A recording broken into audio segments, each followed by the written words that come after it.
Mais Andrea, tu es une spécialiste de la fermentation. Avant de rentrer un petit peu plus dans le détail et d'expliquer un petit peu ce domaine qui t'intéresse plus particulièrement, moi j'aimerais savoir un petit peu d'où tu viens. Donc, est-ce que tu peux te présenter et puis partager un petit peu ton parcours? Bah, salut Mehdi, donc moi c'est Andrea. Écoute, j'étais journaliste pendant une quinzaine d'années, donc journaliste spécialisée en télé. Donc j'étais chroniqueuse la plupart du temps sur des plateaux télé et très orientée mes chroniques sport, lifestyle, bien-être, santé. Donc ça a été pendant une quinzaine d'années. Et puis plus récemment, ces dernières années, je me suis passionnée littéralement pour l'art de la fermentation, raison pour laquelle quand j'ai vu à quel point ça pouvait vraiment intéresser les gens, je me suis dit, bah écoute, forme-toi pour, à ton tour, pouvoir former les gens à l'art de la fermentation. Et donc, aujourd'hui, je propose des cours en ligne et des e-books de recettes pour apprendre cet art ancestral. Alors, deux choses. Tu as dit que tu étais journaliste. Est-ce que c'est le fait d'être journaliste qui t'a amené sur cette thématique-là précisément ou non? Est-ce que depuis toute petite, tu es un petit peu intéressé par ces domaines de l'alimentation, peut-être par tes parents ou par un autre moyen? Écoute, elle est intéressante ta question. C'est vrai que j'avais pas réfléchi de cette manière-là, mais en fait, je pense que non, c'est pas du tout lié à mon métier. C'est même presque le contraire. J'ai envie de te dire, j'ai longtemps, pendant très longtemps dans ma vie, été déconnectée de mon corps en fait, vraiment à ne pas m'écouter. C'est vraiment quelque chose que je vois avec le recul aujourd'hui, avec de la hauteur, en me disant mais ma pauvre, t'avais vraiment perdu.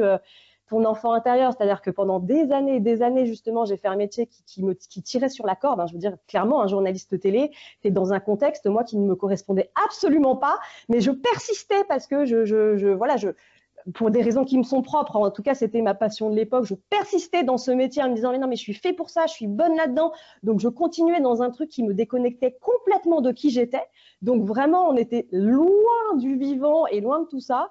Et puis, évidemment, enfin, comme beaucoup de gens, il y a eu un point de rupture. Le premier déclic, on va dire, qui m'a amené à la fermentation, et à cette époque, je faisais encore de la télé, c'est en 2015 quand j'ai eu mon premier enfant, en fait. Comme beaucoup de gens, c'est vrai, quand on a un enfant, on voit les choses de manière différente. Donc ça a été le premier déclic. Moi, je suis le genre de personne, quand j'ai eu mon premier enfant, aujourd'hui, ça me paraît fou parce que je vois les choses d'une autre manière, mais tu sais, j'étais ce genre de personne à donner du lait maternisé industriel à mon enfant avec l'eau du robinet. Enfin, j'étais vraiment pas du tout orientée santé, alimentation, et tout ce que tu veux. Pour moi, il y avait rien de, je m'interrogeais pas du tout. Et donc, avoir cet enfant-là et le nourrir comme ça, je sais pas, une série de petits éveils, de petits déclics sur, non, mais attends, comment tu es en train de la nourrir? Pourquoi? Qu'est-ce que tu veux pour elle? À quoi correspond la santé vraiment? Tu sais, il y a eu ces petits déclics-là. En même temps, parallèlement, je poursuivais ce métier qui me prenait énormément d'énergie. J'arrivais vers un burn-out total.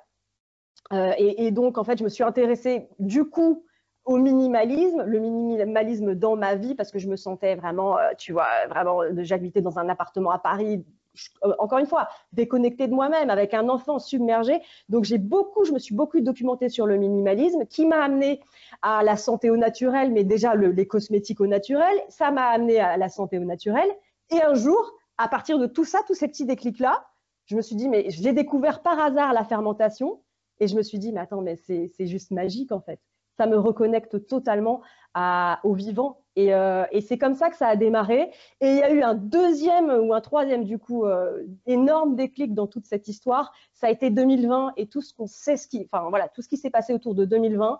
Là, pour moi, ça a été le coup de massue total où je me suis dit, je me suis interrogée, je me suis dit, voilà, tu as des enfants. Aujourd'hui, le monde peut basculer. Tu peux aussi perdre ta souveraineté. Voilà, qu'est-ce qui se passe toi en tant qu'humain déconnecté si du jour au lendemain les magasins ferment, si il faut prendre soin de ta santé toute seule, tu es incapable de rien faire. Donc la fermentation aussi a participé à cette réflexion de se dire reprends ta souveraineté, reprends ta santé en main, agis pour savoir comment conserver tes aliments, comment survivre en cas de rupture de normalité et surtout ne plus dépendre des lobbies pharmaceutiques. Donc voilà, il y a eu tout ce truc-là qui fait qu'aujourd'hui j'en suis là. J'ai arrêté ce métier de journaliste parce que voilà, c'était trop dur pour moi et je me suis orientée vers quelque chose qui faisait beaucoup plus sens pour moi aujourd'hui dans ma vie. Alors, tu as dit 2015, tu as ton premier enfant, c'est ça? Mm, Et tout à fait. donc, à partir de quel moment tu décides vraiment de basculer sur ce côté un peu, bah, comme tu l'as dit, du vivant? Alors, je ne l'ai pas dit dans la présentation, mais moi, à la base, je voulais être vétérinaire quand j'étais petite, donc j'ai fait des études de biologie des organismes. Donc déjà, tu vois, j'avais quelques notions de biologie.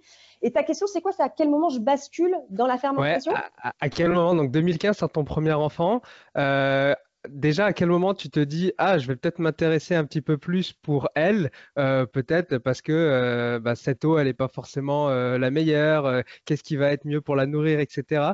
À quel moment tu commences à en prendre conscience? Est-ce que c'est vraiment tout de suite après la naissance ou est-ce qu'il t'a fallu quand même un certain temps? Peut-être qu'elle est tombée malade et du coup tu t'es dit, mince, j'ai mal fait quelque chose. Tu avais un peu peut-être on va dire, culpabilité. Et c'est ça qui a fait que finalement, tu as commencé à t'y intéresser et t'as creusé de plus en plus? Ou est-ce que c'est totalement autre chose? Écoute, c'est ce que je te disais tout à l'heure. En fait, il n'y a pas eu un jour du jour au lendemain. Je pense que c'est très graduel. Moi, j'appelle ça un éveil, hein. Pour moi, ça a été un éveil euh, quasi spirituel, en fait. C'est-à-dire que tu passes de je suis complètement déconnecté de mon corps, je ne m'écoute pas, je fais un métier qui correspond pas du tout finalement à moi, je trouve aucun sens dans quoi que je fasse. Il y a un enfant qui déboule dans ma vie et d'un seul coup, ma vie prend un sens. Mais du coup, dans ce même temps-là, tu peux pas avoir les mêmes réflexes que ce que tu avais avant, c'est-à-dire ne pas t'occuper de toi, ne pas t'intéresser à ta santé. Tu as un enfant, tu as en charge une autre vie. Donc, si tu veux, c'est un peu ce que je te décrivais tout à l'heure. Il y a eu une série d'éveils graduels, qui fait que le point d'orgue, ça a quand même été 2020, 2021, 2022. On va pas se le cacher, où là, j'ai eu un électrochoc, en fait. Et je me suis dit, je veux plus vivre dans cette société-là qui nous force à la déconnexion.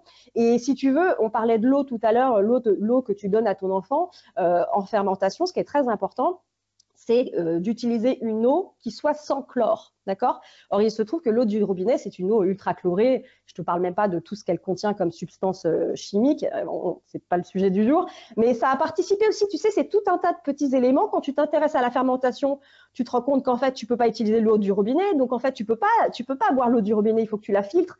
Et c'est bon pour toi, pour toute ta famille. La fermentation, je ne m'y suis pas intéressée par rapport à mon enfant parce que c'est vrai que la fermentation, on ne va pas le proposer à des enfants de moins de 3 ans. Donc, si tu veux, comme je te dis, en grandissant moi-même et en voyant mon enfant grandir, en me détachant un peu de cette vie-là et de cette société qui ne me correspondait pas, tout s'est imbriqué.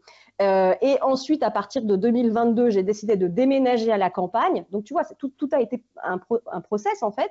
Quand je déménage à la campagne, je décide d'avoir une maison et de créer mon propre potager, justement pour mettre en place cette souveraineté, essayer de vraiment vivre au maximum avec mes propres produits que je crée. Et il y a eu ce questionnement hyper important, comment je fais pour conserver les produits de mon potager? Et il se trouve que pareil, la fermentation était quand même une solution incroyable, puisqu'on ne faut pas l'oublier, la fermentation, au-delà de tous les bienfaits qu'il procure, ça reste avant tout un élément qui te permet de conserver tes aliments.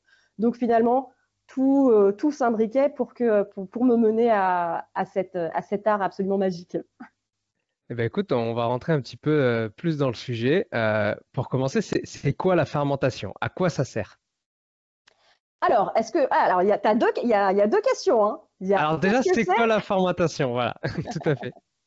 Alors, la fermentation, pour la faire très schématiquement, c'est la transformation d'un aliment par des micro-organismes.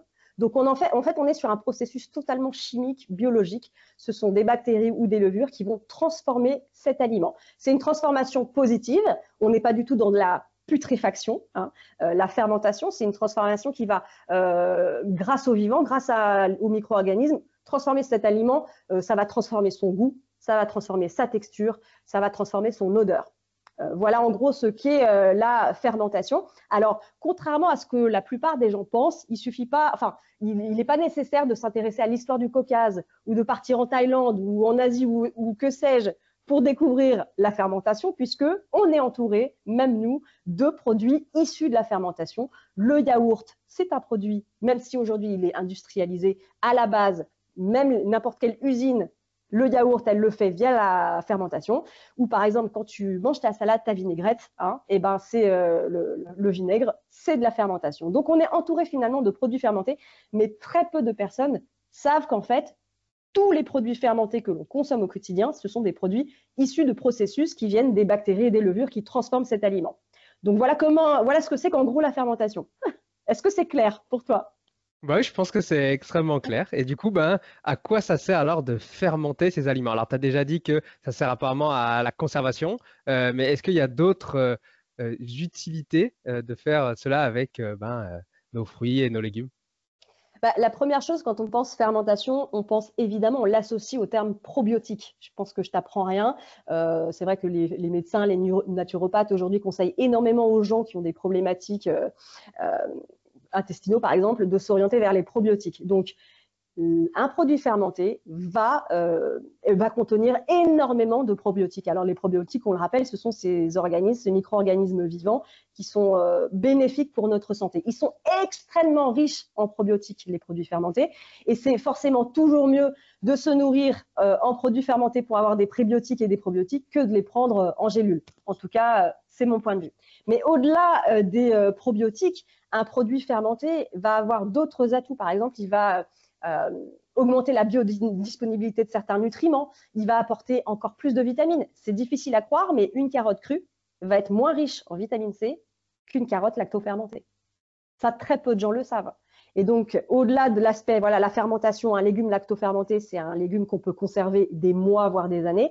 Au-delà de cet aspect conservation, la fermentation va vraiment t'apporter des choses qui vont être essentielles pour ta santé. Parce qu'aujourd'hui, on entend de plus en plus parler du microbiote intestinal. On est vraiment là-dedans avec les produits fermentés. Je ne sais pas si tu veux que je détaille un peu plus, mais pour la santé, c'est essentiel, les probiotiques. Vas-y, je t'en prie, développe, aucun problème. Alors, moi, je suis pas, encore une fois, je suis pas médecin, je suis pas naturopathe. Moi, si tu veux, mon cheval de bataille, mon rôle, c'est de montrer aux gens qu'on peut faire de la fermentation soi-même à la maison, mais je peux éventuellement survoler un peu l'aspect microbiote intestinal. T'es pas sans savoir que, enfin, on disait à l'époque que voilà, l'intestin, c'était notre deuxième cerveau. En fait, il y a beaucoup de choses qui se jouent dans l'intestin, dans notre microbiote intestinal, tous ces micro-organismes vivants qui évoluent. En fait, ce qu'on dit, les études l'ont prouvé, hein, un microbiote intestinal riche et varié eh bien, te permet de conserver une excellente santé. Un microbiote varié va jouer sur ta porosité intestinale, par exemple. Une porosité intestinale va te permettre ou pas de faire pénétrer des toxines ou pas dans ton organisme. Si tu as une porosité intestinale importante, bah, tu es plus susceptible d'être sujet à des maladies chroniques comme l'asthme par exemple, ou des choses comme ça. Enfin, vraiment, les maladies chroniques, c'est le mal du siècle hein, aujourd'hui. Hein, l'obésité, tout ça, on parle vraiment de maladies chroniques. Eh bien, c'est dû à quoi? C'est dû en partie à un microbiote intestinal pauvre, appauvri. Et pourquoi aujourd'hui on a un microbiote intestinal appauvri? C'est parce que voilà, on mange que de la nourriture industrielle, plein d'additifs alimentaires cancérigènes qui te détruisent ton microbiote intestinal, donc ta porosité elle augmente. Okay, et donc, tu laisses passer plein de. Enfin, après, je schématise énormément. Encore une fois, ce n'est pas mon métier. Mais la résultante, c'est que du coup, ça a des conséquences dramatiques pour ta santé. Et c'est un peu le drame des populations qui vivent dans des pays industrialisés, qui mangent énormément de produits industriels et plein de mauvaises choses pour notre santé. Au-delà du fait aussi que prendre par exemple des antibiotiques peut détruire ton microbiote, il y a plein d'éléments hein, qui peuvent entrer en ligne de compte. Mais l'intérêt aujourd'hui, c'est d'avoir un microbiote riche et varié pour rester en bonne santé, vieillir en bonne santé, maintenir sa santé, voire même l'améliorer. Et donc, où est-ce qu'on trouve beaucoup de probiotiques qui vont aider justement à enrichir ce microbiote? Je te le donne en mille, dans les produits fermentés. J'en profite pour faire un petit message pour l'épisode 37 du podcast Talk où j'interviewe Julien Scanzi qui est du coup spécialiste un peu là-dedans. Donc on parle vraiment de comment maintenir son microbiote intestinal. Donc chers auditeurs, si ça vous intéresse, c'est l'épisode 37 du podcast Talk.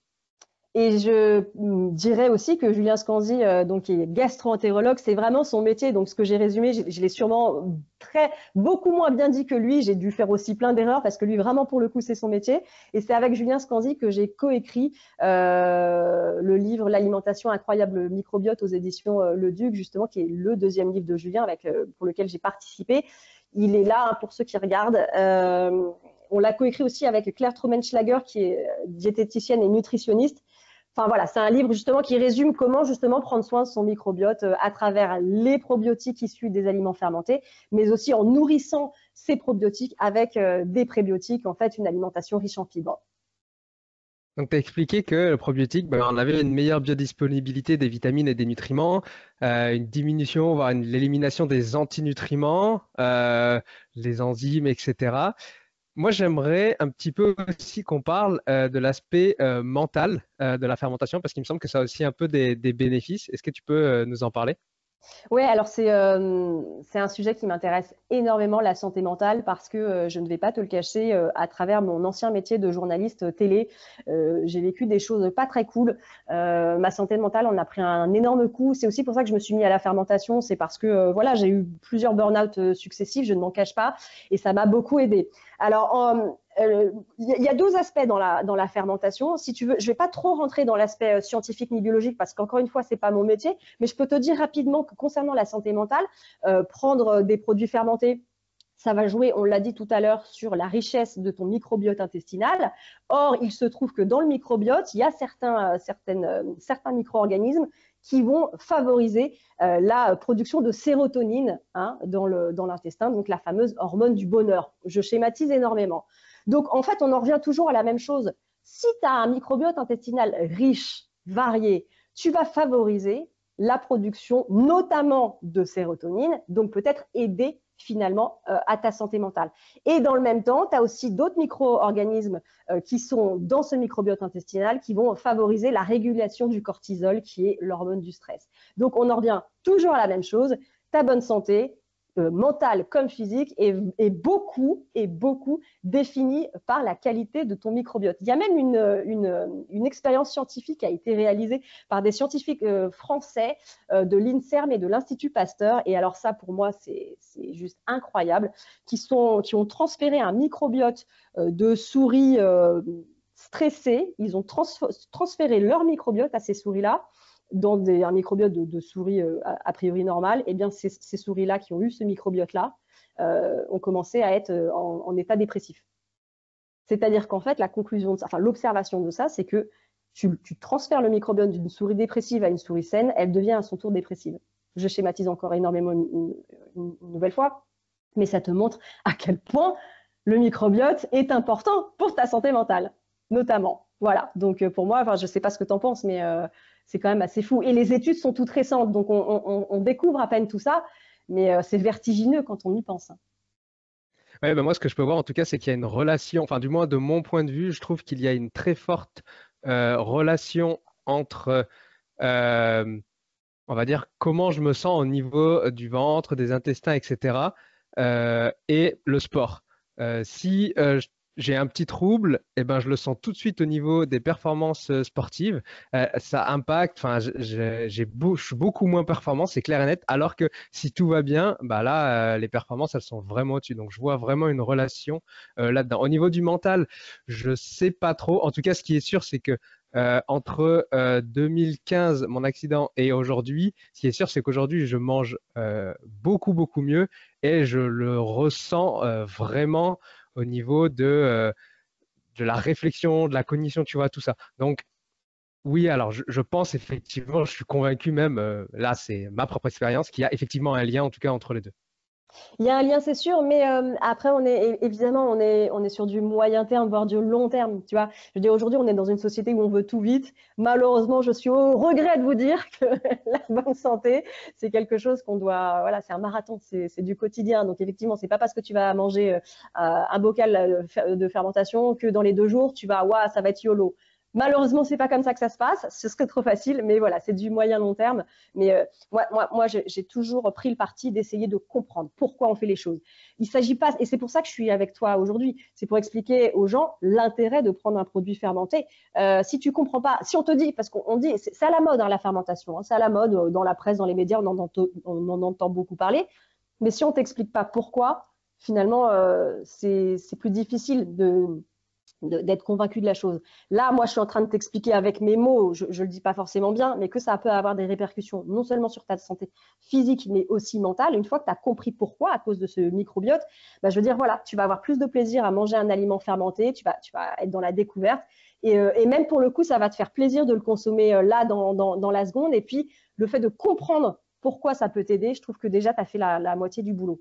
Et concernant la santé mentale, je voulais aussi parler du fait de faire son propre aliment fermenté parce que moi, c'est surtout ça qui m'a beaucoup aidé. Je trouve que le fait de créer, d'être dans la création, moi, j'apprends aux gens à faire. Hein. J'apprends pas aux gens à manger, j'apprends aux gens à faire. Je trouve que manipuler le vivant et de voir la transformation s'opérer avec le temps sur la fermentation, pour moi, c'est ça qui a aidé ma santé mentale, en fait. C'est prendre ce temps-là, c'est être dans l'observation du vivant. J'allais y venir, j'allais te poser la question parce qu'effectivement, c'est exactement ce que j'observe aussi, c'est que on me pose des fois la question comment mieux manger, comment mieux manger. Mais en fait, des fois, j'ai juste envie de dire, mais juste fais en fait, fais-le plutôt que d'acheter un truc tout prêt. Fais-le en fait. Va acheter 3-4 légumes, tu t'en fous. Les associations pour le moment, c'est pas grave, tu t'en fous. Va juste acheter, coupe-les, fais-les revenir un peu à la poêle et tu verras. Non, mais en fait, c'est vraiment à force de faire. Parce que, comme tu dis, c'est méditatif, c'est plaisant de réaliser quelque chose qu'au final, après, on va manger et qu'on trouve bon, tu vois. Et le fait de faire, je trouve que c'est vraiment, vraiment très important. Mais je suis tellement d'accord avec toi. Le seul problème aujourd'hui, et je ne sais pas si tu es père de famille, mais moi je suis maman. Enfin, je veux dire, le temps est une vraie problématique aujourd'hui et je ne vais pas mentir, c'est difficile de trouver du temps. Je suis d'accord. Après, il faut choisir de prendre le temps ou pas. C'est tout à chacun de décider de ça. Mais vraiment, quand tu prends la décision de prendre le temps de faire, ça change ta vie. Effectivement, je suis bien d'accord. Et là, encore plus, je trouve, sur l'aspect fermentation. Parce que tu pourrais dire, bah voilà, tu parlais de couper des légumes et les mettre dans une poêle. Je suis d'accord, c'est déjà génial. Il y a des gens qui se passionnent pour faire des bocaux, donc faire des bocaux de stérilisation, par exemple, donc c'est génial aussi. Mais je trouve que la fermentation, il y a ce truc en plus où tu vois vraiment le vivant s'opérer. Tu vois vraiment les micro-organismes, tu les vois pas, mais tu vois l'action qu'elles ont sur ton produit. Ça va pétiller, ça va faire pchit, ça va faire du bruit, ça va sentir fort. On est sur autre chose, quoi. On est sur une autre dimension, les gars. Et je te parlais en début d'interview de déconnexion, de me sentir en déconnexion avec mon corps. Bah, la fermentation, elle te reconnecte avec le vivant. Elle te reconnecte avec ce qu'il y a de vrai dans cette vie, quoi. Avec les vraies choses. Donc, pour moi, c'est hyper enrichissant. Est-ce que le fait de consommer des aliments fermentés, ça peut compenser, entre guillemets, un peu les effets négatifs d'une alimentation déséquilibrée? Elle me fait rire ta question parce que je crois que tu connais la réponse au fond. Je pense qu'elle est rigolote parce que c'est comme si tu me demandais, ok, donc si moi je bois de l'alcool régulièrement, est-ce que le fait de boire de l'eau va compenser? Tu vois, c'est pareil. Non, c'est pas magique. Il n'y a rien de magique dans la vie. Hein. On est sur du moyen voire du long terme.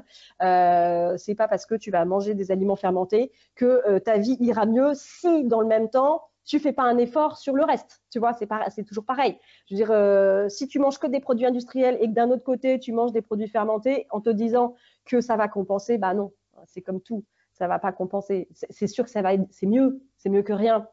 Mais moi, ce que j'ai envie de te dire, c'est fais l'effort peut-être. Déjà, tu fais l'effort de manger un produit fermenté, c'est déjà génial. Et ben, ça va pas rattraper tout ce que tu fais de mal, mais en tout cas, c'est un premier pas, donc c'est super. Mais peut-être voir un petit peu à la périphérie tout ce que tu peux améliorer autour de toi. C'est surtout ça l'important, je pense. Oui, effectivement, hein, c'est comme on le dit avec Inat We Trust, euh, il faut manger équilibré et manger équilibré, c'est manger de tout. Il ne faut pas prendre juste ça pour ce bénéfice-là précisément. Non, c'est une diversité alimentaire et je pense que dans le podcast, on le parle assez avec Anthony Fardet, Anthony Berthoud, des personnes qui connaissent extrêmement bien le sujet et qui ont bien expliqué, bah, comme par exemple la règle des 3 V, vrai, végétal, varié. En fait, il n'y a pas de secret, en tout cas dans l'alimentation. Il faut diversifier son alimentation le plus possible pour avoir des bénéfices dans tout et dans chaque aliment, quoi. Oui, c'est exactement ça. Il n'y a pas de secret. Après, l'avantage avec la fermentation, surtout si tu le fais toi-même, c'est que tu es tellement fier à la fin, tu es tellement fier d'avoir réussi à réaliser ce coup de maître de fermenter. Et en plus de ça, tu t'amuses tellement avec les associations de goût que vraiment, ça devient un vrai plaisir de l'intégrer dans ton quotidien. Et je veux dire, c'est comme tout. C'est comme quand tu fais un petit peu de sport et que tu en ressens les effets positifs, et bah, tu vas continuer et du coup, ça va se diffuser sur tout ton quotidien. En fait, tu vas vouloir améliorer tout en fait quand tu commences le sport. Ça va améliorer ton sommeil, donc du coup, tu vas être de meilleure humeur, donc du coup, tu vas être plus positif pour faire à manger chez toi, ça va t'enjailler un peu. Tu vois, tout va rejaillir. Et donc, pour moi, la fermentation, c'est ça aussi, c'est que ça t'incite à manger varié, ça t'incite à être fier de toi et à développer tous ces trucs autour de toi qui font que tu vas aller mieux. Et ça ne tient pas qu'à l'alimentation, effectivement, ça tient à tout ton quotidien. Oui, et puis au final, quand on le fait soi-même, on arrive aussi à avoir un peu une autonomie alimentaire, comme tu l'as dit, parce que tu as ton propre jardin. Du coup, ben, tu pourrais limite manger, je vais dire, des tomates en hiver, parce que effectivement, tu les as mis en fermentation et donc tu peux les consommer plus tard. Donc, on reste toujours dans se faire plaisir. Ah, je peux pas manger des tomates en hiver. Bah si, parce que du coup, il y a ce principe de fermentation. Et je dirais même plus, tu peux aussi faire, oui, tu as tes tomates, tu peux en fermenter une partie, tu peux en stériliser une autre partie et tu peux en congeler la troisième partie. Moi, je suis pas du tout, tu vois, genre à fond sur un truc, hein. Moi, je suis là pour qu'on se sente tous bien et en bonne santé, comme toi, je pense. Et donc voilà, utiliser toutes les méthodes possibles et avoir de conscience et savoir pourquoi on les fait et ce qu'elles vont nous apporter chacune d'entre elles. Oui, il y a aussi un aspect même zéro déchet, j'allais dire, avec la fermentation, vu qu'on utilise des bocaux qui sont réutilisables. C'est aussi un bénéfice important. Alors là, le zéro déchet, on est en plein dans le mille avec la fermentation. Je vais même aller plus loin. Moi, j'ai une recette que je propose souvent à mes apprenants, une recette facile. Par exemple, toi, quand tu vas faire tes poireaux ou faire tes radis, tu manges tes radis, tu vas avoir des déchets verts qui sont, malgré, on ne le sait pas forcément, mais qui sont comestibles. Les vers de poireaux, on ne les mange pas, pourtant ils sont comestibles. Tous ces déchets-là, en fait, comestibles, tu peux les lactofermenter, tu les mets en bocal. Si tu diffuses cette vidéo, là on est à l'image, tu vois, ça c'est un bocal de pesto, de lactofermentation, de verre de poireaux, de déchets comestibles en fait. Voilà. Et donc ça t'en fait un pesto. Et derrière, avec ce pesto-là, c'est là où c'est zéro déchet, c'est que tu vas le réutiliser, tu vas le mélanger à ton fromage blanc, ça va te faire ta sauce pour n'importe quel plat, ta viande, ton poisson, enfin tu réutilises. Et a priori, normalement, tu aurais dû jeter ces déchets-là. Donc pour moi, c'est zéro déchet. Pareil, par exemple, moi, je parle beaucoup des sirops crus, c'est des sirops fermentés. Ma recette phare, en fait, c'était la recette de sirop fermenté au queue de fraise. Au lieu d'utiliser des fraises, non, donne à tes enfants des fraises fraîches, fais-leur manger des fraises fraîches, tu récupères les queues de fraises et t'en fais un sirop fermenté. Et derrière, voilà, tu as réutilisé tes produits. Donc, je trouve ça assez incroyable. Non seulement tu réutilises tes déchets verts, mais en plus de ça, ça va t'apporter des bienfaits santé incroyables. En fait, que demande le peuple, franchement. Et d'un point de vue économique, bon, du coup, est-ce qu'il vaut mieux le faire soi-même que de l'acheter dans le commerce? Parce que est-ce que ça prend beaucoup de temps? Je pense qu'on en reparlera un petit peu après. Mais niveau économie, est-ce que ça vaut vraiment le coup? Bah, écoute, oui, je crois qu'il y a même pas à négocier là-dessus. Après, chacun voit midi à sa porte. Mais si tu veux parler juste au niveau économique, un kéfir de fruits, un kombucha, un bocal de légumes lactofermentés, enfin, je veux dire, c'est jamais en dessous de 3, 4 euros, 5 euros en magasin. Et le pire, enfin, je sais pas si tu veux qu'on en parle tout de suite ou pas, mais le pire, est ce qu'on dit pas, il y a beaucoup de greenwashing aujourd'hui autour de la fermentation, parce qu'encore une fois, c'est à la mode. Donc, on va te dire, ouais, buvez mon kombucha, là, il est super bon, il est à 5 balles, mais on s'en fiche, ça va t'apporter des probiotiques.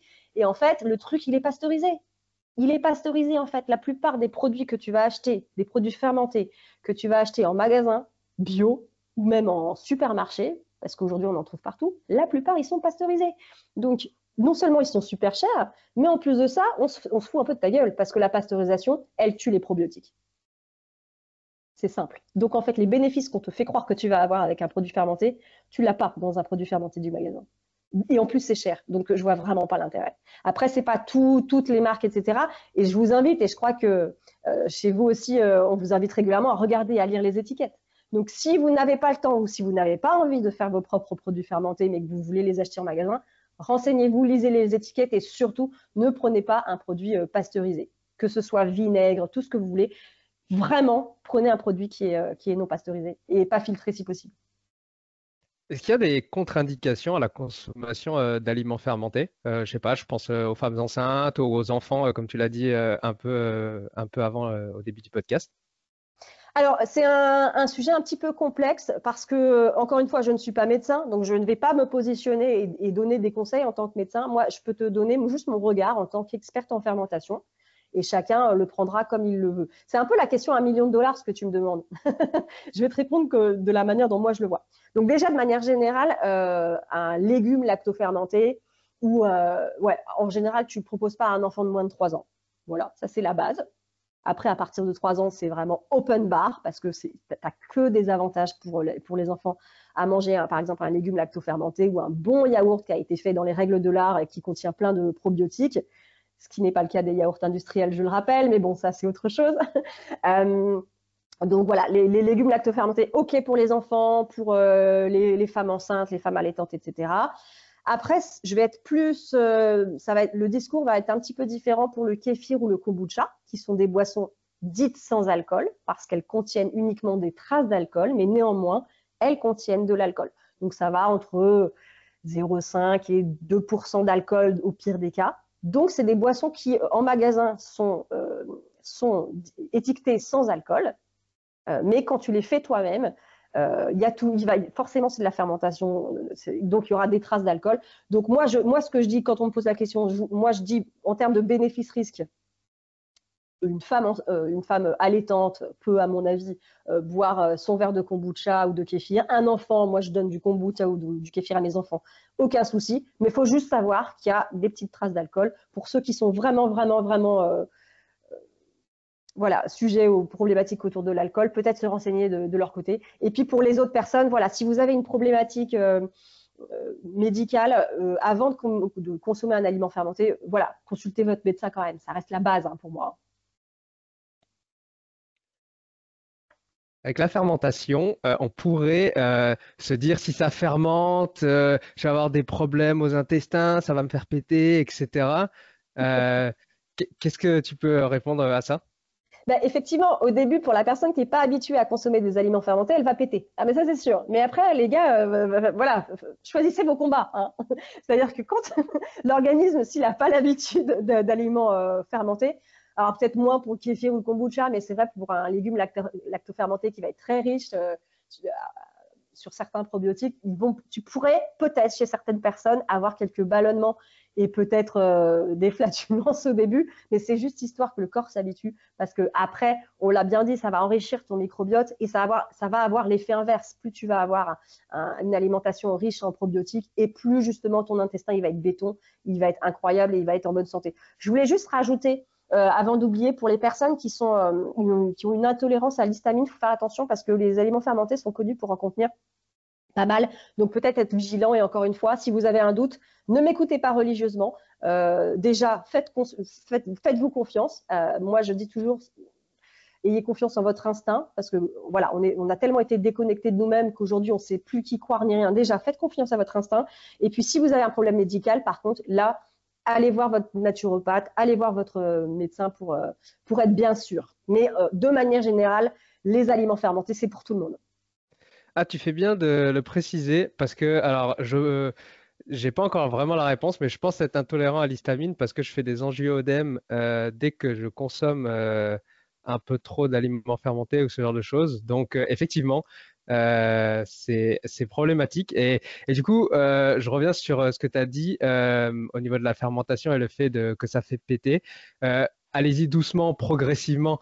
J'ai des personnes des fois qui me demandent, ben voilà, je veux manger plus sainement, donc je mange des légumes crus, je mange des légumes cuits, je fais de la fermentation, je prends des lentilles, des pois chiches. Enfin, et elle me dit, enfin, l'estomac, ça va pas du tout depuis une semaine. Bah oui, forcément, tu passes de 0 à 100. sans aucune gradation. Non, c'est vraiment petit à petit intégrer tout doucement les choses. Parce que si je prends l'exemple des lentilles, des pois chiches, etc., parce que c'est des choses qui sont un peu difficiles à digérer, si vous passez de jamais en manger à en manger tous les jours, ça va être une catastrophe au niveau de l'intestin. Donc, je pense que c'est un peu pareil avec la fermentation. Allez-y progressivement, je pense, petit à petit, en intégrant peut-être une fois tous les 3-4 jours au début, et puis augmenter petit à petit du moment que ça va bien à l'intestin. Je pense que dès que ça crée un trouble, c'est qu'on est allé trop vite, du moins de mon point de vue.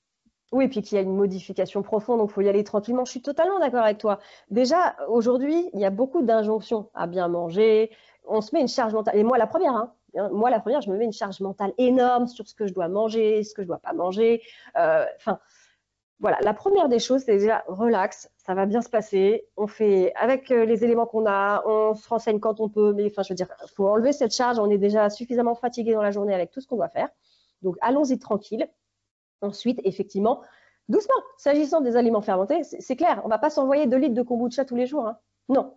Voilà, on y va progressivement. Déjà, il faut comprendre qu'un légume lactofermenté, par exemple, ça a un goût particulier. Il ne faut pas se dire déjà, je vais y aller, ça va être génial, ça va changer ma vie. Déjà, il faut reconnecter avec des goûts ancestraux, des goûts oubliés. Donc déjà, il y a beaucoup de gens hein, enfin moi je le vois avec mes apprenants, ils sont tout fous, ils sont trop contents de se mettre à la fermentation. Et il y en a parfois, alors c'est la minorité, mais qui sont un peu déçus. Oh, le goût, je ne m'attendais pas à ça, c'est trop acide, c'est trop salé, machin, ça me fait des flatulences, machin. C'est parce voilà, on se fait une idée du truc. De manière générale, il faut y aller tranquillement. C'est vrai que moi, comme tu dis, peut-être y aller commencer par tous les 3-4 jours et ensuite réduire petit à petit. Pareil, tu manges une petite cuillère à chaque fois d'un légume lactofermenté par repas, c'est amplement suffisant. Tu en manges plus si tu veux, mais franchement, une cuillère par repas, enfin même le midi ou le soir ou le matin et midi, c'est amplement suffisant pour avoir des bénéfices. Honnêtement, il faut arrêter de se mettre la pression avec ça. Hein. Un petit verre de kéfir, par-ci par-là, t'en donnes à tes enfants au goûter. Alors, toute proportion gardée évidemment, mais tout va bien se passer. Oui, et je reviens là sur ce que tu as dit, effectivement, c'est un goût particulier. Si les enfants, par exemple, ils aiment pas trop ou ce genre de trucs, n'hésitez pas à retenter sous différentes formes. En fait, on en parle dans l'épisode avec Florence Duprat, c'est l'épisode numéro 46 du podcast, où elle, en fait, elle s'occupe de l'Open Agri-Food, où il crée des cours d'alimentation pour les écoles. Et en fait, ils se sont rendus compte qu'il faut, je crois, entre 7 et 9 fois, l'enfant doit goûter entre 7 et 9 fois un aliment ou un produit qu'il n'aime pas avant de dire ah bah si finalement je l'aime bien en fait sous cette forme. Donc faut pas hésiter à retenter, à tester et à réessayer quoi parce que c'est à force que ben finalement l'enfant ou même l'adulte hein, va trouver le produit bon au fur et à mesure. Quoi. Ah, je savais pas que c'était au bout de 7, 8 ou 9 fois qu'il s'habituait au goût. C'est intéressant ce que tu dis. Écoute, moi, je ne l'ai pas vraiment observé dans le sens où, écoute, moi j'ai 2 enfants et les deux réagissent différemment. Alors, les deux adorent, et je leur ai fait goûter une fois les oignons rouges lacto-fermentés, tu vois. Et pour eux, ils le mangent comme des petits pickles à l'apéro parce qu'ils aiment le côté acidulé, ça leur picote dans la bouche. Parce que moi, mon entreprise, elle s'appelle Pétillum. Ça vient de pétiller, parce que la fermentation, c'est un produit qui pétille, d'accord. Vraiment, même un légume lactofermenté, un oignon rouge que tu fermentes, ça pétille. Donc, il y a ce côté-là acidulé que mes enfants ont tout de suite adoré. Et j'ai l'un de mes enfants aussi qui adore le kombucha, qui adore le kéfir, parce que c'est acidulé, vraiment, ça lui parle énormément. Et j'ai ma fille qui, elle, à l'opposé, bah, vraiment, ça l'intéresse pas du tout. Donc, et tu vois, il lui a pas fallu 6-7 fois pour le savoir. Donc, je pense que vraiment, ça dépend des enfants. Je pense qu'aussi, déjà, à la base, ils veulent aussi faire plaisir à leurs parents. Moi, mes enfants, ils me voient passer ma journée à parler de fermentation. Donc, je pense que ça les trigger un peu et que du coup, ils veulent me faire plaisir. Mais au final, tu le vois, faut s'adapter à eux aussi, s'adapter à leurs demandes, leurs besoins. Et tu te rends compte qu'en fait, quand ils te voient faire aussi, ça leur donne envie. Et tout est par l'exemple, en fait. Enfin, je veux dire, qui peut penser qu'un enfant de 4 ans va aimer des légumes lactofermentés, tu vois, des oignons rouges, n'importe quoi. Et en fait, si. C'est juste qu'ils te voient faire, ça les interpelle, ils goûtent, ils sont surpris. Les enfants, c'est la naïveté, c'est la pureté en fait. Et ils n'ont pas d'a Et puis priori. même s'ils font aussi, quoi. Un enfant, je pense, qui met la main à la pâte, il aura plus tendance à vouloir goûter, à mettre un peu les doigts dedans et tout ça. Et donc, Et totalement. forcément, s'il prend du plaisir, bah, il va aimer, entre guillemets, le consommer plus tard. Ouais, mais totalement. Franchement, les enfants, c'est ça aussi. S'ils sont dans la découverte, ils s'imprègnent de qui on est et de ce qu'on fait. Et ils n'ont aucun a priori, aucun jugement. Et c'est pour ça que j'invite tous les gens qui veulent se mettre à fermenter d'intégrer cette activité à leur famille, en fait, à leurs enfants. Enfin, je veux dire, même si vous voulez pas que votre enfant consomme une fermentation, faites-le avec lui, quoi. C'est juste incroyable. Quelles sont les erreurs les plus fréquentes que les débutants commettent lorsqu'ils commencent la fermentation? Alors, très bonne question. L'erreur la plus fréquente que je vois et sur laquelle je suis tombée moi aussi quand j'ai découvert la fermentation, c'est le doute. Vraiment, vraiment c'est ce qui me vient en premier, c'est que les gens doutent beaucoup d'eux-mêmes. Encore une fois, on est tellement déconnecté du bon sens que, en fait, on doute. On doute pour tout. Je comprends qu'on puisse douter sur un produit fermenté parce que c'est trop bizarre, on n'a jamais eu affaire à ça dans notre vie, donc vraiment, on ne sait pas trop ce qui se passe dans un bocal. Des fois, ça fait pchit, il y a une drôle d'odeur, c'est bizarre, machin, ça pétille et tout, et on doute beaucoup, alors qu'en fait, tout se passe en général très bien. Et je le vois avec mes apprenants, tu sais, j'ai un groupe privé sur WhatsApp dans lequel ils posent des questions, etc. Ils échangent et ils ont besoin d'être rassurés beaucoup. Ils m'envoient des photos, etc. Et en fait, la plupart du temps, tout va bien. C'est juste qu'on est beaucoup dans le doute. Et je ne sais pas si je réponds à côté ou pas à ta question, mais pour moi, il faut juste se faire confiance, vraiment. Est-ce qu'il y a des risques sanitaires à la fermentation, je sais pas, des moisissures ou autre chose qui peuvent, ou enfin, du moins, ou auxquelles on doit faire attention lorsqu'on fermente un aliment? Alors, la première chose, c'est vraiment, bon, et ça, c'est valable pour tout ce que tu fais hein, dans ta cuisine ou même tes bocaux en général, c'est de travailler sur avec des ustensiles propres, avec des bocaux propres. Enfin, voilà, ça, c'est la base, mais ce que n'importe quel cuisinier, finalement, te conseillerait. Hein. Après, c'est vrai que dans les médias, et ça, j'en veux beaucoup aux médias, mais finalement, on est une société comme ça, hein, je ne vais pas revenir là-dessus. On nous fait peur sur tout et n'importe quoi. Alors, on veut nous forcer à bouffer des pizzas industrielles, ça, il n'y a aucun problème. Mais quand tu veux faire tes bocaux toi-même ou faire de la fermentation, oh là là, non, surtout pas. Il y a le risque de l'intoxication à la toxine botulique. Tu vas mourir dans les 2 heures. Enfin, je ne sais pas si tu es d'accord avec moi, mais je Ah trouve que bah, c'est… de toute manière, et les réseaux sociaux particulièrement, et comme tu dis, hein, les gens de tout ça, ils marchent par la peur parce que c'est effectivement ce qui fait cliquer et ce qui fait un peu plus réagir les personnes. Je sais pas, moi, quel est leur but profond. Des fois, je m'interroge parce que si c'est juste pour du clic, enfin, je sais pas, est-ce qu'il y a vraiment même pas une volonté de nuire, tu vois? Enfin, je vais pas aller aussi loin, mais quand tu vois la désinformation qu'il y a autour de la fermentation, notamment, enfin, voilà. Alors, pour rappel, la fermentation, il n'y a pas de botulisme en fermentation parce que le botulisme, cette toxine ne se développe pas en milieu acide. Or, il se trouve que la plupart des fermentations que vous allez faire chez vous, c'est acide. Voilà, c'est un bocal lactofermenté, c'est acide. Un kombucha, un kéfir, le pH est acide. Donc, si tu fais ta fermentation chez toi et que tu as des doutes, tu achètes sur Internet ton papier de pH à 5 balles, tu le trempes dans ton produit et tu es rassuré. Franchement, il n'y a rien qui traîne en milieu acide la plupart du temps. Et j'irai même encore plus loin, le principe de la fermentation, c'est le travail des micro-organismes, hein, donc des bactéries vivantes qui travaillent et qui entrent. En fait, la fermentation, c'est faire entrer en concurrence ces micro-organismes avec des micro-organismes pathogènes. Donc, si ta fermentation est réussie, c'est que les bons micro-organismes ont tué les mauvais. Tu vois la logique? Donc, en fait, si ton produit, tu peux pas rater déjà, tu peux pas rater ton produit et si et tu ne tomberas pas malade s'il est réussi. Et s'il est raté, et ça c'est l'avantage d'un produit fermenté par rapport à une stérilisation, c'est que tu le bois tout de suite.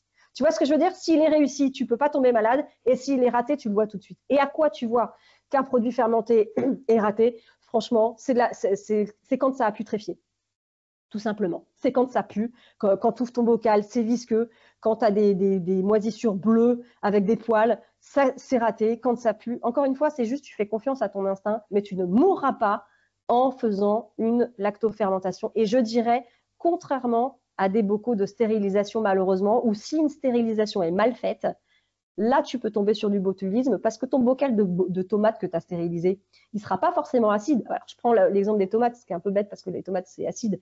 Mais un bocal que tu auras stérilisé, il n'est pas forcément acide, ton produit à l'intérieur. Donc, la toxine, elle peut s'y développer finalement si tu as mal stérilisé. Alors qu'une fermentation, c'est tout le contraire. Oui, une fermentation, il n'y a pas besoin de stérilisation. Quand on va y venir juste à peu près comment on fait, mais effectivement, c'est vraiment des étapes assez simples finalement à réaliser. C'est simple à réaliser, mais encore une fois, ça fait peur parce que on nous fait peur, parce que voilà, on veut pas finalement en vrai, on veut pas que les gens puissent reprendre un petit peu leur souveraineté, hein. On préférait qu'ils aillent acheter des produits industriels pleins d'additifs cancérigènes, donc il faut faire peur. Et donc la fermentation fait très très peur. Mais je peux vous dire que moi aussi j'avais peur au début. Je suis passée par là, je suis pas une Wonder Woman, mais quand tu comprends les mécanismes à l'œuvre, tu peux être rassuré. C'est pas en fermentation que tu vas t'intoxiquer, loin de là. Est-ce qu'on peut fermenter sans matériaux spécifiques et du coup, quels sont les outils de base nécessaires pour commencer et se lancer un petit peu dans la fermentation? Alors justement, c'est ça aussi l'avantage de la fermentation, c'est que par exemple, tu n'as pas besoin d'un stérilisateur. La fermentation, tu as besoin d'un bocal, en tout cas sur la lactofermentation, parce qu'on peut parler aussi de réaliser du kombucha ou du kéfir si tu veux, mais sur la lactofermentation, tu vas juste avoir besoin d'un bocal hermétique, donc vraiment hermétique, hein. Tu n'achètes pas un bocal euh, sans caoutchouc, tu as des doutes sur l'hermétique, parce qu'en fait, c'est l'absence d'air, c'est le fait que ce soit anaérobie qui va te permettre de développer les bonnes bactéries. D'accord? Donc, il faut que ton bocal il soit absolument hermétique. Il te faut de l'eau et du sel, hein. C'est tout, hein. Et finalement, c'est un bocal avec le joint, là, bah, comme tu as montré, orange ou blanc, je crois, il peut être aussi. Mais je veux dire, c'est pas très compliqué. Il n'y a pas besoin de se dire, ah, il me faut absolument ce matériel-là, sinon je ne peux pas le faire, quoi. Non, parce que quand tu tapes fermentation sur Google, tu vas tomber sur certains sites qui, eux, te vendent finalement ce qu'on appelle des poids de fermentation, par exemple, parce qu'ils te disent qu'il faut absolument un poids de fermentation pour que tes légumes lactofermentés tiennent bien dans la saumure et ne débordent pas et que ça ne crée pas des moisissures. Tout ça, c'est du bullshit pour moi. C'est un peu comme le greenwashing autour des boissons fermentées. Tu n'as pas besoin d'un poids de fermentation, il te suffit juste d'avoir la bonne technique. Et moi, c'est ce que je dis toujours. Allez sur Google voir des vidéos, tentez. Si vous n'êtes pas sûr de vous, si vous voulez avoir une bonne méthode, bah, formez-vous en fait, hein. Il y a pas que moi, hein. Je prêche pas pour moi, hein. Formez-vous, ça va vous prendre une demi-journée et vos fermentations, il n'y aura aucun problème. En tout cas, pour une lacto, tu as juste besoin d'un bocal hermétique, de sel et d'eau non chlorée. Donc, ça peut être. Je peux citer une marque ou pas d'eau? Oui, oui, oui, j'ai aucun problème. Bon, ça peut être de la cristalline, hein. Ça, c'est une eau que je recommande si t'as pas de filtre pour déchlorer ton eau. Ou sinon, pour déchlorer ton eau, tu la fais bouillir et tu la laisses refroidir. Voilà, tu vois, il n'y a rien, il y a rien. Le sel, il faut que ce soit un sel qui soit pas raffiné, évidemment. Moi, tu me verras jamais recommander un produit de toute façon industriel. Donc, c'est un sel non raffiné parce que tous les additifs sont l'ennemi de la fermentation. Sinon, c'est tout. Puis par contre, pour créer tes boissons fermentées, donc par exemple ton kéfir ou ton kombucha, tu vas avoir besoin d'une bouteille à limonade qu'on trouve en magasin bio. Et par contre, là, tu vas avoir besoin de ferment, hein. Tu vas avoir besoin d'une mère de kombucha ou de grains de kéfir pour faire tes boissons. Oui, là, on est déjà dans quelque chose d'un petit peu plus avancé que la simple, entre guillemets, lactofermentation, quoi. Exactement, oui. Mais c'est pas plus compliqué. C'est juste que là, tu vas avoir besoin de te procurer des ferments. Donc, acheter les grains de kéfir. Pour le kombucha, tu peux créer toi-même ta mère de kombucha. C'est facile, hein. Quelles sont les bases essentielles? On va prendre quelqu'un qui a jamais fait de fermentation. C'est quoi les bases essentielles à connaître pour commencer? Donc là, tu as dit un peu le matériel, mais ok, bah c'est bien, j'ai mon bocal, j'ai mon joint, j'ai mon eau, mon sel, ok, mais je fais quoi maintenant? Ben, écoute, si on parle que de légumes lactofermentés, tu as différentes techniques, mais je peux te parler de la technique en saumure, qui est une des deux techniques, je pourrais te parler des deux. En fait, tu prends une bouteille en fait, ou un pichet, tu mets 1 litre d'eau dedans, ensuite tu mets 30 grammes de sel, d'accord? Et ça va te permettre de créer ta saumure. Donc en fait, tu Alors, mélanges. je te coupe vite fait parce que moi j'ai regardé un peu. Alors toi, tu fais ok une saumure enfin 1 litre 30 grammes. Moi, j'ai vu des 1 litre 20, 1 litre 10, 1 litre 15. J'ai l'impression que tout le monde dit un peu ce qu'il veut au niveau des quantités de sel. Non, pas du tout. En fait, tu fais bien de souligner ça. C'est pas tout le monde dit ce qu'il veut, c'est en fonction des recettes. Moi, je te donne la recette traditionnelle de base. La saumure de base, de manière générale, si tu veux réussir tous tes légumes, c'est à 3%, donc 30 grammes de sel pour 1 litre d'eau. Mais tu peux tout à fait faire ta saumure à 2%. Sauf que, en fait, le pourcentage de sel va déterminer la texture que tu vas avoir sur ton produit final. Vraiment, ça va se jouer sur les propriétés organoleptiques de ton produit à la fin. Mais ça, le problème, c'est que c'est à l'expérience que tu vas savoir ce que tu vas préférer ou pas. Tu vois ce que je veux dire? Donc, effectivement, tu as des saumures qui vont être à 2%. Moi, je ne te conseille pas d'aller sur des saumures en dessous de 2%. Parce que le sel va vraiment te permettre, surtout quand tu es débutant, de conserver ton aliment et ce qui ne pourrisse pas, machin, et que la fermentation se déroule bien. Donc, vraiment, si tu n'es pas sûr de toi et que tu débutes, je t'invite vraiment de partir sur une saumure à 3%. Donc, tu prends 1 litre d'eau non chlorée, tu mets dedans 30 grammes de sel, tu secoues bien pour que le sel se dissolve et tu as ta saumure. Voilà. Donc, une fois que tu as ta saumure, tu prends ton bocal hermétique. Je vais citer une marque de style Le Parfait. C'est vraiment la base en fermentation, c'est ce qu'on utilise, hein, mais tu as d'autres marques comme Le Pratique. Hein. Tu prends ton bocal, tu mets tes légumes dedans. OK. Si c'est des légumes en pickles, si par exemple c'est des petites carottes, tu essaies de les mettre en Tetris pour qu'elles tiennent entre elles, pour pas qu'elles flottent. Mais si elles flottent, encore une fois, c'est pas grave. Hein. Mais bon, a priori, tu essaies de les mettre en Tetris pour que si tu les retournes, elles tombent pas. Mais bon, voilà. Et ensuite, quand tu arrives en haut du bocal, tu verses ta saumure de manière à ce qu'elle recouvre tes légumes, ta fameuse saumure que tu as créée. Tu fermes, ok, et tu ne touches plus à ton bocal. Une fois que tu as fermé, tu vas le laisser environ 1 semaine à température ambiante dans ton placard de cuisine. Tu vas le laisser tranquille. Donc, température ambiante, si tu es en été, ça peut durer 5 jours parce que la température ambiante, elle est entre 25 et 30, tu vois. Tu peux laisser 5 jours. Si c'est en hiver, il fait plus frais, donc tu peux laisser 10 jours. Et une fois que tu as fait ces 10 jours-là, ou enfin cette semaine-là en gros, ensuite tu vas transférer ton bocal environ 3 semaines dans un endroit plus frais, donc il va être à 18 degrés. Donc là, en général, moi, je dis, tu le mets dans ton cellier, tu le mets dans ton garage, donc c'est un endroit un petit peu plus frais. Si tu n'as pas de cellier ou de garage, c'est pas grave, tu le laisses à température ambiante. Simplement, la fermentation va être un petit peu plus active et donc du coup, les goûts seront peut-être un peu plus forts. Et voilà, au bout d'un mois, tu as ton bocal lactofermenté et tu n'as rien fait. Enfin, tu as vu, il n'y a rien à faire en fait. Voilà, Et c'est tout. au niveau de la taille des légumes, est-ce que ça a une importance? Est-ce que ça influe juste sur le goût, sur la texture, parce que là, tu as parlé des pickles, donc des morceaux de carottes. On pourrait faire, je sais pas, peut-être des carottes râpées. On pourrait faire, tu vois, ce genre de truc. Quelle influence ça a? Ben écoute, ça va avoir une influence sur le résultat final. Si tu veux faire des carottes râpées, bah derrière, tu vas avoir une sorte de. Ça va être comme une choucroute ou ça peut te servir pour un condiment. Moi, je fais beaucoup de condiments lactofermentés. Je te parlais de pesto tout à l'heure. En fait, mes fans de radis, je vais les couper très, très fins. Et là, à ce moment-là, je ne vais pas utiliser la technique de la saumure. La technique de la saumure, c'est vraiment pour les bâtonnets de carottes, si tu veux des pickles. Voilà. Et là, je vais utiliser une autre technique qui va être ce que j'appelle la salaison. C'est-à-dire que si par exemple tu prends que des carottes râpées, tu les mets d'abord dans un bol avec tes carottes râpées. Et là, à ce moment-là, tu vas verser 2% du poids de tes légumes en sel. Donc, c'est une autre proportion pour le coup. Ça, faut retenir. Il n'y a que 2 chiffres, hein, 30 grammes de sel par litre d'eau ou 2% du poids de tes légumes en sel. Franchement, c'est pas compliqué. Tu Ça verses va. 2% du poids de tes carottes râpées en sel. Tu mélanges, tu attends un quart d'heure et tu vas voir que il y a ce phénomène d'osmose où quand tu vas serrer tes carottes râpées, tu as tout le liquide qui va dégorger. Tu mets tes carottes râpées dans ton bocal en tassant bien, tu mets tout le liquide qui va avec, le liquide doit recouvrir tes carottes râpées, tu fermes ton bocal et tu attends pareil 1 mois. Et là, ce qui va en ressortir, c'est des carottes râpées fermentées, donc tu vas être vraiment sur une mélasse, et là, tu vas l'utiliser comme condiment, ou enfin voilà, où tu vas faire ta choucroute. Enfin vraiment, la manière dont tu vas traiter tes légumes au départ va déterminer ce que tu vas en faire à la fin. Moi, ce que j'aime beaucoup faire, par exemple, c'est le chou rouge lactofermenté. Donc là, tu éminces ton chou rouge. Tu le fais en salaison ou en saumure, peu importe, tu fais les deux, moi plutôt en saumure d'ailleurs, et ça va te faire du chou rouge lactofermenté que tu vas mettre dans tes sandwichs par exemple. Et là, franchement, ça va pimper ton sandwich, ça va lui apporter un goût acidulé incroyable, quoi.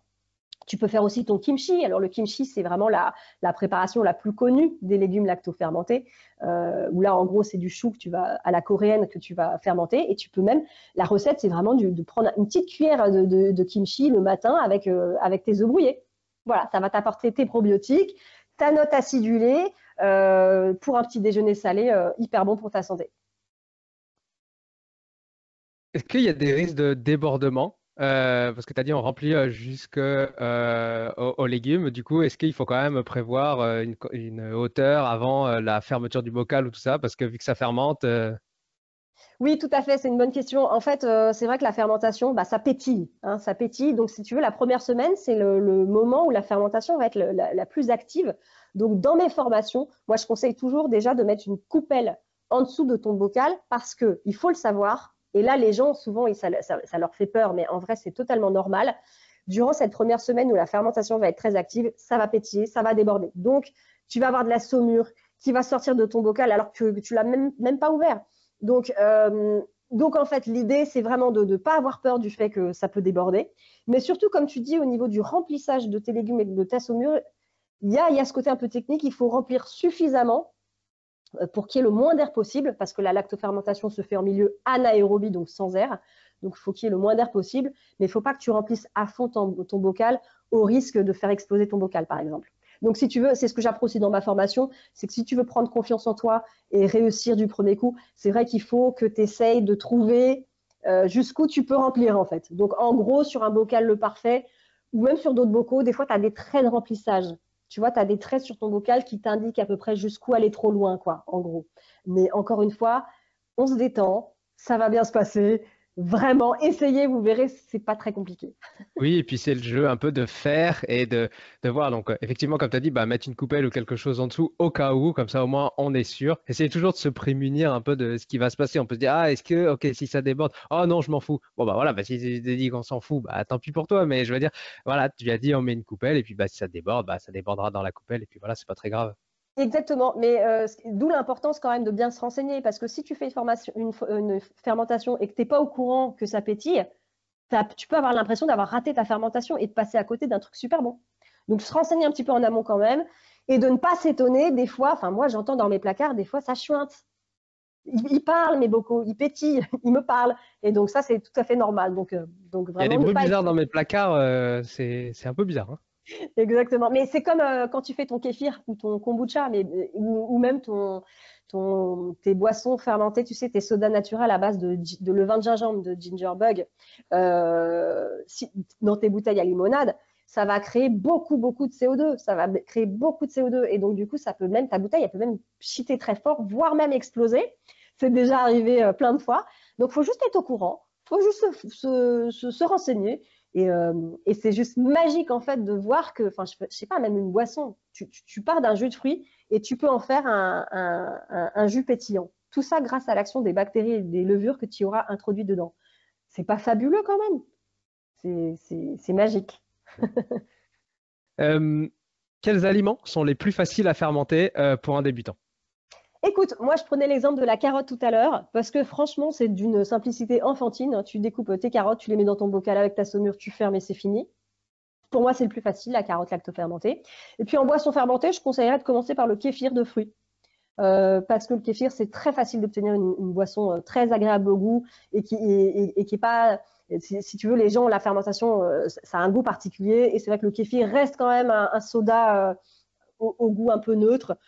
Et c'est très facile à faire. Donc en boisson, je conseillerais le kéfir de fruits. Et en lactofermentation, je conseillerais de commencer par la carotte. Mais après, tu peux commencer par le radis, par n'importe quel légume au final. Vraiment. Est-ce que tout est fermentable? Là, tu as parlé des légumes. Bon, par exemple, j'ai envie de te dire, est-ce qu'on peut lactofermenter des légumineuses ou peut-être d'autres aliments? Bien sûr, tu peux fermenter des légumineuses, tu peux fermenter. Alors, il y a des choses que tu peux moins fermenter, je dirais. La salade verte, par exemple, je pense qu'au niveau du résultat, ça va être un petit peu compliqué. Mais de manière générale, oui, bien sûr, les légumineuses. Attends, je réfléchis pour savoir ce qui n'est pas fermenté cible. On peut fermenter le lait, évidemment, ça fait du yaourt. Tu as le kéfir de lait. Qu'est-ce qu'on pourrait ne pas fermenter? C'est pas recommandé de fermenter la pomme de terre. Voilà, parce que là, tu peux obtenir. Oui, non, si, ça se fermente, la pomme de terre, parce qu'il y a de l'amidon dedans, donc c'est encore autre chose. Je pense que tu peux fermenter pas mal de choses, c'est une bonne question. Écoute, là, tout de suite, t'as le saucisson, tout ça, c'est de la fermentation. Donc, on peut quasiment tout fermenter en vrai, hein. Super. Est-ce que tous les aliments demandent le même temps de fermentation? Là, par exemple, tu as parlé des pickles de carottes juste avant. Tu as dit entre 5 et 7 jours, je crois, là, à température ambiante, et puis après, on met au frais. Est-ce que c'est comme ça pour tout, ou est-ce que vraiment ça varie énormément suivant l'aliment, ou même suivant si on les découpe en petits ou en plus gros? Bah, tu as répondu toi-même à la question. C'est extrêmement variable en fonction de ce que tu veux obtenir. Une lactofermentation, ça dure minimum 1 mois la plupart du temps, sauf le kimchi d'ailleurs. Il y a certaines fermentations qui peuvent durer que quelques jours. C'est vraiment en fonction de ce que tu veux obtenir, du nombre de probiotiques que tu veux obtenir aussi, parce que plus la fermentation est longue, plus les micro-organismes vont se développer, la texture que tu veux avoir. Par exemple, un oignon lactofermenté, je trouve qu'il est super bon quand il a plusieurs mois d'affinage, tu vois, plutôt qu'un oignon que tu vas sortir au bout d'un mois. Un ail, pardon, excuse-moi, j'ai parlé d'oignon, mais c'est l'ail. L'ail que tu vas fermenter au bout d'un mois, il va être encore un peu jeune, je trouve. Il va être croquant, je vais pas être fan. Par contre, si tu lactofermentes ton ail pendant plusieurs mois, ça va avoir une texture différente, un goût comme un petit bonbon fermenté, ça va être trop trop bon. Le citron lactofermenté, qui est en fait du citron confit, c'est ce qu'on appelle le citron confit, pareil. C'est au bout de plusieurs mois qu'il va être encore meilleur. Donc vraiment, je pense que c'est encore une fois, la fermentation, c'est à l'expérimentation. C'est en fonction de tes goûts, de ton expérience. En revanche, sur le kéfir ou le kombucha, là, les règles sont un peu plus strictes. Là, tu sais que ton kéfir, tu dois le fermenter 24 à 48 heures en première fermentation. En deuxième fermentation, c'est quelques jours. Là, par contre, c'est moins variable, on va dire. Donc, on va dire lactofermentation, on est sur à peu près 7 jours à température ambiante et après on le laisse tranquille jusqu'à au minimum 1 mois à température, on va dire une cave entre 15 et 18 degrés à peu près ce genre de température-là. 1 mois à minimum. Il faut après goûter du coup pour savoir à peu près ce qu'on aime parce que là du coup comme tu as dit ça va être peut-être suivant le goût des personnes. Euh, mais si on ouvre le bocal, on goûte, ça ne nous plaît pas. Est-ce qu'on peut remettre le bocal en fermentation ou est-ce que non, une fois que c'est ouvert, Non, il faut le consommer? non, une fois que c'est ouvert, si tu veux, ton produit va de nouveau être en milieu aérobie, si tu veux. L'anaérobie que tu avais installé pour le développement de la fermentation va s'enlever, puisque tu remets de l'air. Donc il va plus y avoir vraiment de fermentation une fois que tu l'as ouvert. Donc ton produit va rester en l'état. Donc soit tu le manges, si tu l'aimes pas, tu le refourgues à quelqu'un, ou ou je ne sais pas ce que tu en fais. Mais en tout cas, la conservation, une fois que tu as ouvert ton bocal, il faut le mettre au frigo. Au frigo, tu sais, le frigo, c'est quoi? C'est entre 3 et 6 degrés. Entre 3 et 6 degrés, il n'y a plus de fermentation. Et pareil, ton kéfir ou ton kombucha, une fois que tu as obtenu l'effervescence que tu voulais, l'aromatisation que tu voulais, la conservation, elle se fait au frigo parce que le frigo arrête toute fermentation. Donc, une fois que tu as ouvert ton bocal, il restera, tu vois, il gardera le goût qu'il a. C'est ça aussi j'allais dire le problème. Non, c'est ça aussi la fermentation, c'est l'observation, c'est l'expérimentation et c'est le temps. Et c'est en expérimentant que tu vas découvrir que, ah ouais, t'adores la carotte quand elle a une fermentation d'1 mois. Par contre, tu vas la détester quand elle aura une fermentation de 8 mois. Un autre légume, ça va être le contraire, etc. C'est vraiment un jeu d'expérimentation, tout ça. Donc, c'est vrai que dans notre société, ça peut décevoir parce qu'on est habitué à avoir tout de suite, d'aimer tout de suite. Mais la fermentation, c'est une histoire d'apprentissage. Et c'est pour ça que, selon moi, c'est hyper important de comprendre ce qu'on fait. C'est parce qu'à l'issue de ta fermentation, tu as appris à fermenter, tout ton pot et tu es déçu du goût, tu es déçu de la texture. Et ben, je trouve qu'il ne faut pas s'arrêter là. D'où l'intérêt de vraiment comprendre pourquoi tu le fais. Parce que tu t'arrêtes pas là, tu recommences avec un autre légume, ou alors tu fais un autre type de fermentation, tu changes ta recette, enfin voilà. Et là, tu vas apprendre la magie, tu vas comprendre ce que c'est que la magie de la fermentation. Et la plupart du temps, moi, j'ai mes apprenantes qui reviennent vers moi et qui sont choqués, qui sont subjugués, et qui me disent mais merci quoi. Merci de m'avoir fait découvrir une telle chose parce que véritablement moi je trouve que ça change une vie en fait. Qu'est-ce qui influence le goût au niveau de la fermentation? Est-ce que c'est juste, donc on a dit le temps, je veux dire par exemple la première semaine, est-ce que ça influe énormément? Donc ça veut dire que si on le laisse plus de 7 jours à température ambiante, ça va devenir beaucoup plus fort en goût et après on le met au frais. Si on veut quelque chose de plus doux, il faut le faire moins à température ambiante du coup et ensuite le laisser plus longtemps à température plus faible ou est-ce que j'ai juste, est-ce que j'ai faux? Si, tu as juste, en fait, encore une fois, ça va dépendre du légume, de la manière dont tu l'as coupé. Si tu veux quelque chose de doux, je sais pas, moi, ça dépend vraiment, ouais, ça va dépendre du légume que tu vas utiliser. Faut savoir que plus tu vas fermenter longtemps, plus le goût de la fermentation va être fort quand même, hein, d'accord? Et plus tu vas perdre en texture. Ok? Donc, plus tu vas fermenter longtemps une carotte, plus elle va être molle, ça va peut-être être moins agréable. Mais plus, comme je le disais tout à l'heure, tu vas fermenter un ail, plus il va se bonifier, il va être plus doux. Tu vois, ça dépend vraiment, vraiment, vraiment de ce que tu fermentes en réalité, quoi. Donc, c'est pour ça qu'il n'y a pas, c'est pas une science exacte, en fait. La technique, c'est une science exacte, mais ensuite, le rendu final, tu peux pas le savoir à l'avance. Super. Au niveau de la qualité du légume, est-ce qu'il faut obligatoirement un légume bio ou est-ce que ça marche également avec des légumes conventionnels? En fait, je pense surtout un peu par rapport aux pesticides. Est-ce que du coup, ça joue beaucoup sur le légume ou pas du tout? Bah, moi, ce que je dis tout le temps, c'est faites avec ce que vous pouvez. On n'a pas forcément tous les moyens de se procurer des légumes bio. Moi, je recommande du bio parce que j'estime que c'est les légumes qui ont le moins de pesticides, hein. Jusqu'à preuve du contraire, c'est ce qu'on nous vend, hein. On nous dit que les légumes bio ont peu de pesticides ou pas, parce que les pesticides, comme les additifs alimentaires, comme le chlore, sont les ennemis jurés de la fermentation. Donc après, moi, le mieux, ce que je recommande, c'est d'aller dans les AMAP, c'est d'aller chez ton producteur local, même s'il n'est pas bio, tu vois. Aller au plus simple, aller aux choses qui sont les meilleures pour toi.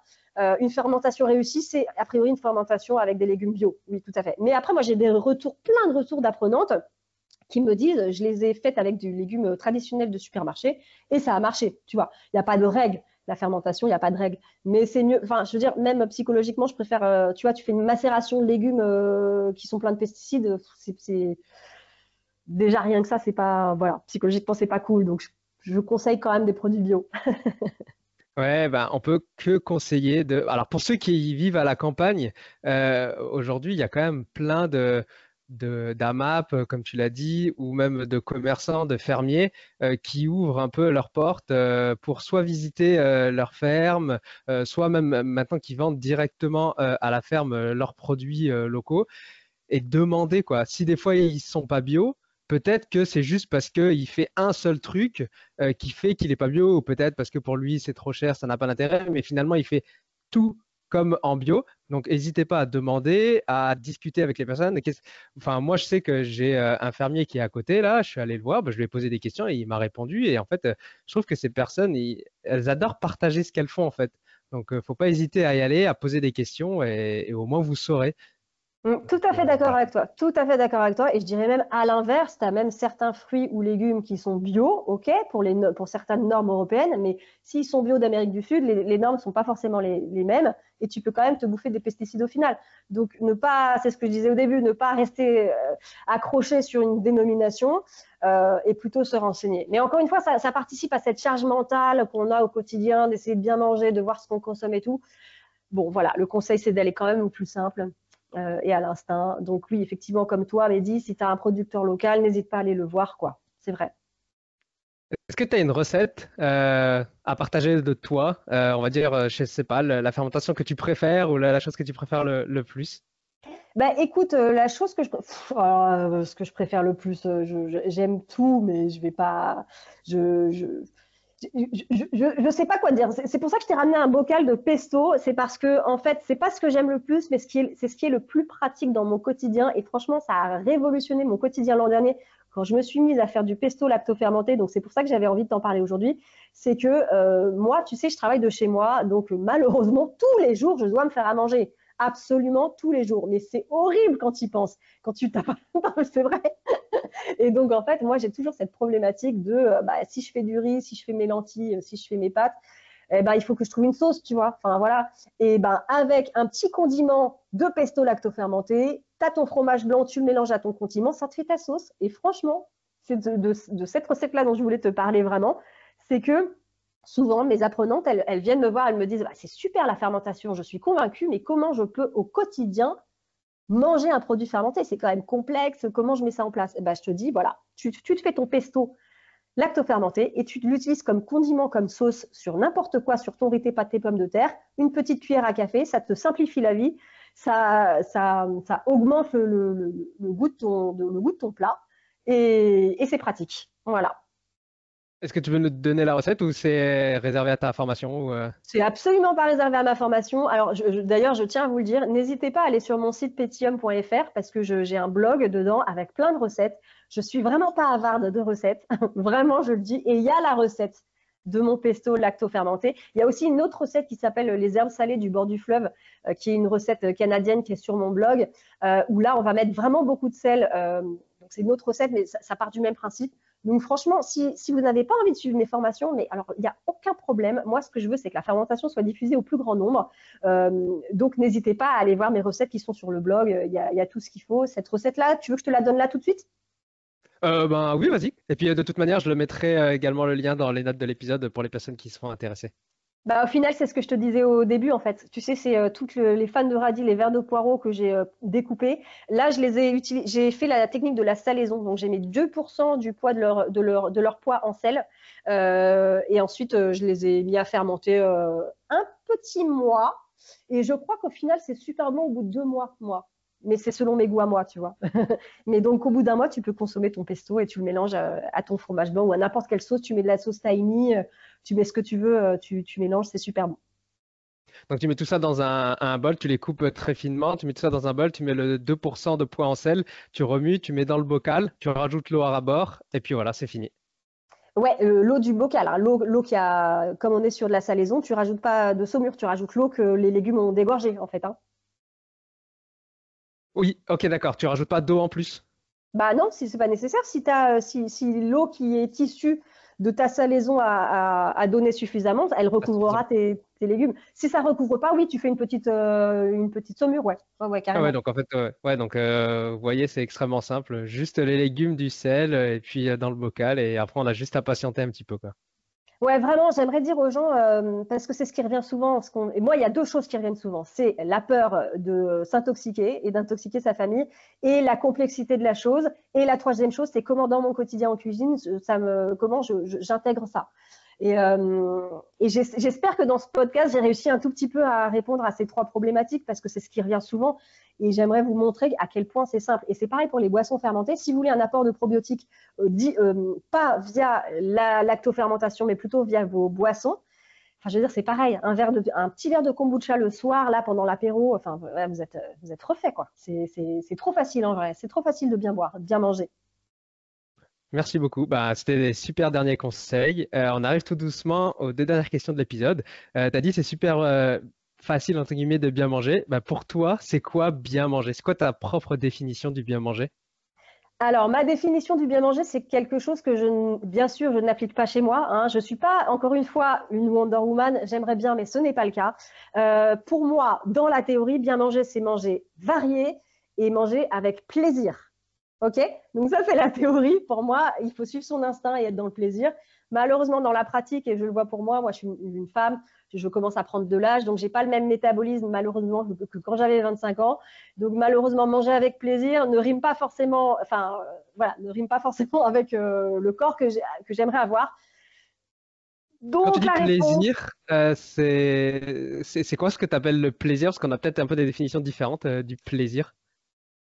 euh, depuis que j'ai arrêté l'alcool, parce que j'ai décidé d'arrêter l'alcool il y a 2 ans, si tu veux, je consommais beaucoup d'alcool quand même, et ben j'ai développé quand même une toute petite addiction au sucre. Je vais pas te mentir, hein, je vais être sincère avec toi. Donc, c'est vrai que maintenant, le soir, j'aime bien terminer sur une note sucrée. Et pour moi, c'est ça aussi super plaisir, c'est de pas s'empêcher de terminer sur sa note sucrée si on a envie, quoi. Tu vois, on n'est pas là pour souffrir en vrai, hein. On n'est pas sur cette terre pour souffrir. Le souci de terminer avec une note sucrée le soir, c'est que ça a des conséquences. Et puis, on sait aussi que le sucre sur le microbiote, c'est franchement pas ce qu'il y a de mieux. Donc, pour moi, c'est ça, bien manger, c'est manger varié et ne pas être trop un ayatollah de la bonne santé, quoi. Parce qu'en fait, on se rend compte aussi que pour être en bonne santé, enfin, être en bonne santé, c'est aussi être heureux. Parce que si tu manges bien, mais que dans le même temps, tu es malheureux et frustré, franchement, c'est contre-productif. Donc, essayez de trouver cet équilibre-là.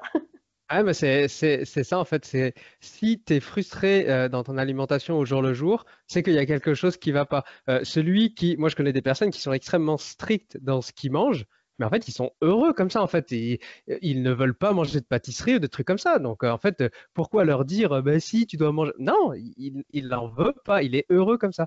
La personne, au contraire, qui est frustrée, machin, bah, peut-être, effectivement, il te manque ce petit truc en plus. Et il y a pas de bien, il n'y a pas de mal. Il y a juste, entre guillemets, qu'est-ce qui te correspond, quels sont tes objectifs. Celui qui veut absolument la santé 100%, etc., bah, effectivement, il va peut-être pas se tourner vers des boissons alcoolisées ou beaucoup de sucreries, etc.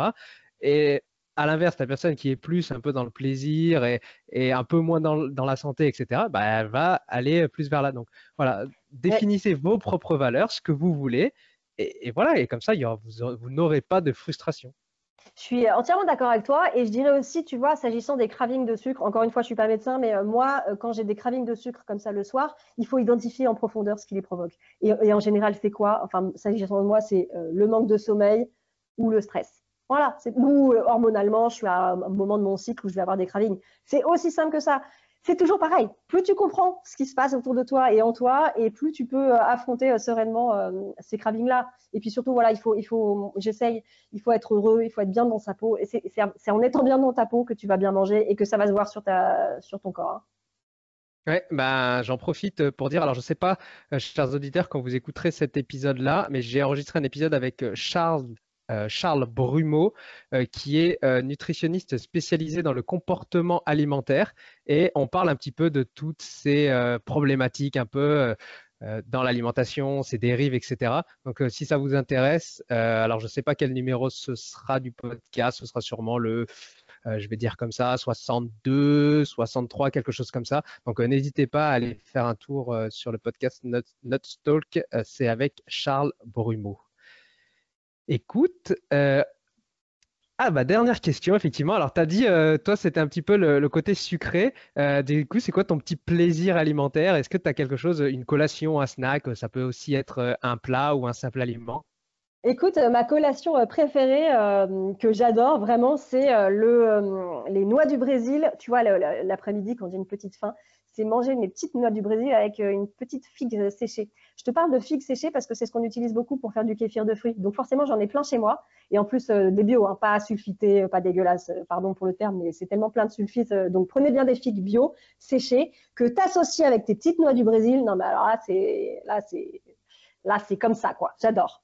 On rappelle, bah, d'ailleurs, tu fais bien de dire le sulfite, la couleur des figues séchées, des abricots séchés, c'est pas orange pétant pour les abricots. Non, mais faut quand même quoi, juste le rappeler un petit peu, quoi. C'est normal que ce soit bruni. C'est comme ça que ça devrait être, en tout cas. Exactement, je valide à 100%. D'ailleurs, méfiez-vous de tout ce qui est fluo. Tout ce qui est fluo n'est pas forcément bon pour votre santé. Non, non, Ah, non. c'est ça. En gros, si c'est trop appétissant et que si ça donne vraiment envie, c'est que il y a peut-être un petit. Donc, se poser toujours un peu les bonnes questions, effectivement, et puis regardez les étiquettes, hein, vous le saurez tout de suite si c'est bon ou pas. De manière générale, et comme en fermentation, si vous voulez pas vous mettre à fermenter, regardez par pitié les étiquettes. Et pareil pour votre vinaigre, qui est un produit fermenté, s'il est pasteurisé, passez votre chemin, il ne vous apportera rien. Vraiment, si vous voulez les bienfaits, il faut que ce soit une nourriture vivante, pleine de probiotiques. Donc, il faut qu'on n'y ait pas touché. Merci beaucoup, Andrea, en tout cas, pour tous tes renseignements. Si on veut un petit peu plus de toi, où est-ce qu'on peut te retrouver? Écoute, je suis donc très active à mon corps défendant, hein, parce que ça me demande, c'est très chronophage et je commence un peu à en avoir marre. Mais bon, je suis très active sur les réseaux sociaux, Instagram notamment. Donc, @petium underscore, donc petium, Petit-2-L-I-U-M, petium comme pétiller. Et puis sinon, si vous voulez toutes les infos, les articles de blog, mes formations, mon histoire aussi où je raconte un peu mes burn-out, etc., un peu tout ce qu'on a dit finalement dans ce podcast, rendez-vous sur mon site internet www.petium.fr. Inscrivez-vous à la newsletter pour avoir des recettes gratuites aussi. Ça peut être pas mal pour les débutants. Bah, en tout cas, je mettrai tous les liens dans les notes de l'épisode pour les personnes que ça intéresse. Et puis, bah, s'il y en a qui veulent te contacter, bah, soit sur Instagram, soit également sur le site internet, n'hésitez pas. Je pense qu'Andrea se fera un plaisir de vous répondre et de vous renseigner en tout cas. Tout à fait. Bah, écoute, moi, je te remercie beaucoup. C'était hyper intéressant et vraiment très riche d'enseignements. Moi, je vais essayer de mettre ça en pratique, en tout cas, dans les prochains jours. On verra ce que ça donne. Je te remercie beaucoup, puis je te souhaite une excellente journée. Avec grand plaisir, Mehdi. Ciao. Ciao.